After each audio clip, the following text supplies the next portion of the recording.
Episode की starting में हम देखते हैं कि योंग फाई के सामने प्रिंसेस वान खड़ी होती है और वो उससे कहती है कि तुम्हारी पावर्स मेरी वजह से गई हैं, तो उन्हें वापस लाने की जिम्मेदारी भी मेरी है और मैं कुछ भी करके तुम्हें वापस से ठीक करके रहूंगी। ये कहकर वो वहाँ से चली जाती है। जिसके बाद प्रिंसेस चुनियान कहती है कि चलो मैं तुम्हें अपने साथ लाइब्रेरी लेकर चलती हूँ। तो प्रिंसेस जब उसे लाइब्रेरी में लेकर आती है तो योंग फाई कहता है कि आखिर तुम लोगों ने यहाँ पे इतनी सारी कैंडल्स क्यों जलाई हैं, जबकि अभी तो सिर्फ दिन का वक्त है। तो प्रिंसेस कहती है कि यहाँ पे एक भूत रहता है। तो योंग फाई कहता है कि मुझे किसी तरह के भूत से डर नहीं लगता।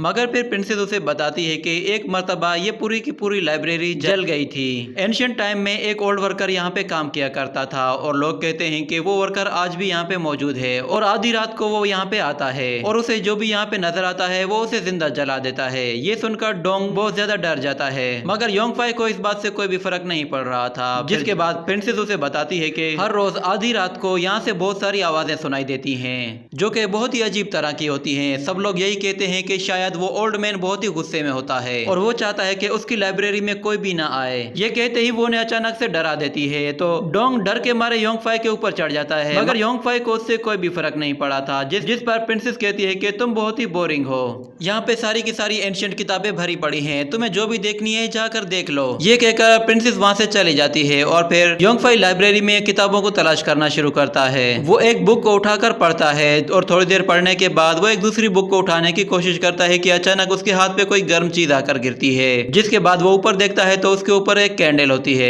और वो कैंडल अचानक से बुझ जाती है, जिससे वो लोग थोड़ा सा डर जाते हैं और फिर अचानक से वहाँ पर बुक्स गिरना शुरू हो जाती हैं, जिससे डोंग बहुत ज्यादा डरना शुरू हो जाता है और योंग फाई से लिपट जाता है। जिसके बाद हम देखते हैं कि अचानक से योंग फाई के पीछे से कोई चीज बहुत ही तेजी से गुजरती है, जिस पर योंग फाई पीछे मुड़कर देखता है तो वहाँ कोई भी नहीं होता और वो चीज योंग फाई के पीछे से उसके बिल्कुल करीब आ जाती है। तो योंग फाई पीछे मुड़कर देखता है तो एक शेल्फ के ऊपर कोई शख्स खड़ा होता है। योंग फाई उस शख्स को देखकर कहता है कि आपको उस शेल्फ के ऊपर नींद नहीं आएगी, तो प्लीज अब नीचे आ जाइए। वो शख्स हंसते हुए नीचे आ जाता है और फिर वो शख्स जब उनकी तरफ मुड़कर देखता है तो उसे देखकर वो लोग बहुत ही डर जाते हैं और डर के मारे डोंग वहाँ से भागने लगता है। जिसके बाद योंग फाई भी वहाँ से भागता है और भागते भागते वो लोग दरवाजे के बिल्कुल पास पहुंच जाते हैं। तो प्रिंसेस खुद ही वहां से दरवाजा खोलती है और उनसे कहती है कि तुम लोग भागकर कहां जा रहे हो। और फिर उसकी नजर उस ओल्ड मैन पर पड़ती है तो वो कहती है कि हेलो ओल्ड मास्टर, आप तो बहुत ही कमाल के हैं। आपको बताना चाहती थी कि मैंने आपका एक मैप लिया है। तो योंग फाई प्रिंसेस से कहता है कि आखिर यहाँ पे चल क्या रहा है, ये शख्स कौन है। तो प्रिंसेस उसे बताती है कि ये मेरे ओल्ड मास्टर हैं। ये सुनकर योंग फाई सोचता है कि शायद इन लोगों ने मुझे डराने के लिए ही ये सब कुछ किया है। जैसा मास्टर वैसे स्टूडेंट, दोनों ही एक जैसे हैं। तो वो ओल्ड मैन योंग फाई से कहता है कि तुम्हें डरने की जरूरत नहीं, मैं बस एक बुक कीपर हूँ। और फिर वो प्रिंसेस से कहता है कि क्या तुम लोग वो फायर फेरी लेकर आए हो। तो प्रिंसेस कहती है कि मैं खाली हाथ वापस नहीं आती। और फिर वो योंग फाई को थैंक्स कहती है क्योंकि योंग फाई ने उसकी हेल्प की थी चाइनीज एंशिएंट लैंग्वेज को समझने के लिए। और ये बात जब वो ओल्ड मैन सुनता है तो वो थोड़ा सा हैरान होता है और वो कहता है कि वो मैप तो 7000 साल पुराना था, आखिर इसने कैसे ट्रांसलेट कर लिया। और फिर वो प्रिंसेस से कहता है कि मुझे मेरा मैप वापस कर दो। मगर फिर प्रिंसेस कहती है कि अभी उसमें बहुत कुछ बाकी है, मैं और रिसर्च करना चाहती हूँ। मगर वो ओल्ड मैन गुस्सा करने लगता है। तो प्रिंसेस कहती है कि अच्छा ठीक है, मैं वापस कर दूंगी। ये कहकर वो वहां से चली जाती है और फिर वो बूढ़ा शख्स भी वहां से जाने लगता है और जाते जाते योंग फाई से कहता है कि अगर तुम्हें एंशिएंट लैंग्वेज में इंटरेस्ट है तो फिर तुम मेरे साथ आओ। ये कहकर वो उसे एक बेसमेंट में ले आता है, जहां योंग फाई देखता है कि लाइब्रेरी के अंदर एक और बेसमेंट है जिसमें बहुत सारी एंशिएंट बुक्स हैं। तो वो ओल्ड मैन उससे कहता है कि यहाँ पर बहुत सारी ओल्ड बुक्स हैं और उनमें से कुछ बुक्स तो ऐसी हैं जिनकी कोई भी कीमत नहीं लगा सकता।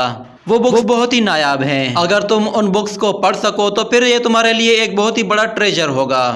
ये कहने के बाद वो उसे एक बुक देता है और पढ़ने के लिए कहता है। तो योंग फाई उस बुक को खोलकर पढ़ने लगता है और उसे कहता है कि कल्टीवेटर्स के वर्ल्ड को 4 हिस्सों में डिवाइड किया जाता है। सबसे पहला है मोनास्टिज्म, जो कि इंस्ट्रूमेंट के साथ कल्टीवेट करते हैं। और उसके बाद बारी आती है मैजिशियंस की, जो कि स्पेल्स के साथ काम करते हैं।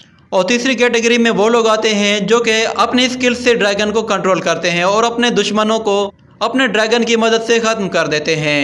और चौथे नंबर पे उन लोगों की बारी आती है जो कि फिजिकली बहुत ही पावरफुल होते हैं। वो अपनी फिजिकल पावर से किसी को भी बहुत ही आसानी से हरा सकते हैं। ये पढ़ने के बाद योंग फाई उस ओल्ड मैन से कहता है कि ये तो क्लियरली इंट्रोडक्शन है मॉडर्न कल्टीवेटर्स का, मगर ये बुक तो ओल्ड चाइनीज लेटर्स में लिखी गई है।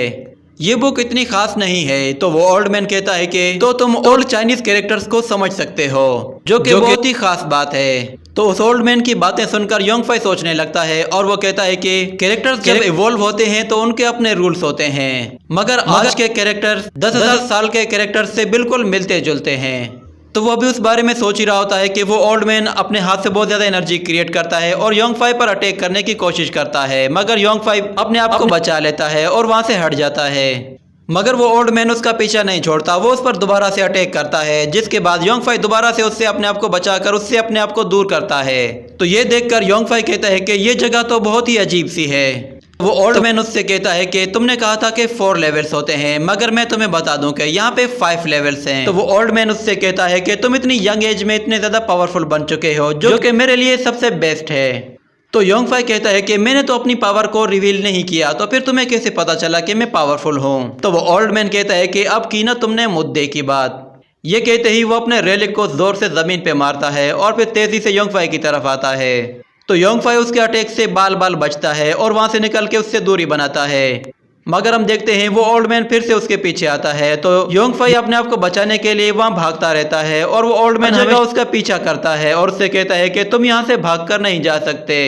और फिर एक जगह योंग फाई फंस जाता है क्योंकि वो ओल्ड मैन उसके बिल्कुल सामने आ जाता है। तो वो ओल्ड मैन जैसे उस पर अटैक करने वाला होता है तो योंग फाई एक बुक उठा लेता है और उसे सामने ले आता है, जिसे देखकर वो ओल्ड मैन रुक जाता है और उस पर अटैक नहीं करता। ये देखते ही योंग फाई समझ जाता है कि उसे खुद को कैसे बचाना है। वो फौरन से पीछे हटता है वहां और बुक्स को नीचे गिराना शुरू करता है। ये देखकर वो ओल्ड मैन उससे कहता है कि ऐसा मत करो, मगर योंग फाई उसकी बात नहीं मानता और वो हर जगह से बुक्स को नीचे गिराने लगता है, जिस पर उस ओल्ड मैन को बहुत ज्यादा गुस्सा आ जाता है और वो कहता है कि बस बहुत हुआ, अब मैं तुम्हारी हरकतें बर्दाश्त नहीं कर सकता। ये कहने के बाद वो अपनी पावरफुल फॉर्मेशन क्रिएट करता है, जिसके बाद हम देखते हैं कि वो योंग फाई को बहुत ही आसानी से पकड़ लेता है और उसे अपनी एनर्जी से आहिस्ता आहिस्ता अपने करीब लेकर आता है और उसे करीब लाकर कहता है कि थोड़ी सी और प्रैक्टिस करने के बाद तुम अपने आप को काफी इंप्रूव कर सकते हो। ये कहते ही वो उसे रिलीज कर देता है, जिस पर योंग फाई उसे थैंक यू कहता है और कहता है कि आप वाकई में बहुत ही पावरफुल हैं, मेरा आपसे कोई मैच नहीं। और इसी के साथ ये एपिसोड भी यहीं पे खत्म हो जाता है।